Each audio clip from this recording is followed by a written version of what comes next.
ببینید که وکلای محترم تیر میشه همراه موترهای شیشه سیاه گارنیزون رو کنده نمیتونه. قانون خود وکلا کشیدن اما سر خود تطبیق نمیکنن. متاسفانه که مردم هم از قانون چندان آگاهی ندارن.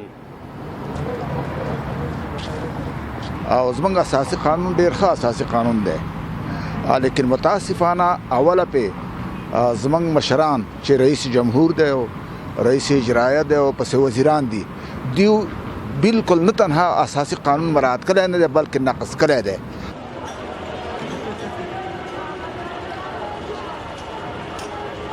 جامعه افغانستان یک جامعه است، جامعه سنتی است، در پالوش یک جامعه است که به حساب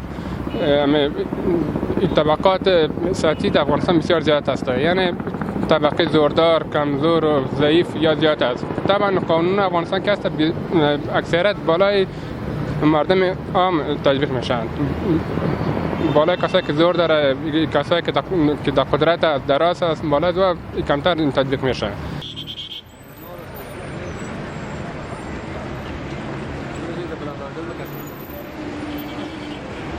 هغه خلک چې هغه مثلا په دولت کې په لوړو پوستونو باندې کار کوي یا مسلین دي یا نور دي، هغه خلک دي چې د علم او سواد سره هغه د سر و کار ده، هغوی خپل اساسي قانون پیژني خو تطبیقوي نه. دا غلطه خبر ده چې اساسي قانون په افغانستان کې تطبیق شوی ده او دا عام خلک لکه زمونږ غوندې دا خو بیخي اساسي قانون نه پیژني او نه د تطبیق چارې چا ورته ښودلي دي.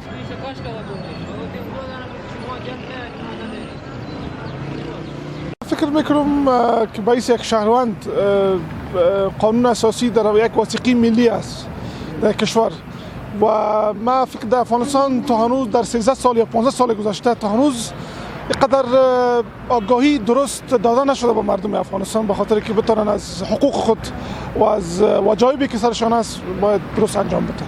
ما فکر میکنم کسایی که در پارلمان افغانستان هستند، کسایی که قانونگذار هستند در سطح و چی کسایی که در قوه مقننه در قوه چی اینا تا اندازه سهلنکاری و اقناع مانع تطبیق قانون شدن، اونا خودشان باعث این شده که قانون تطبیق نکنن.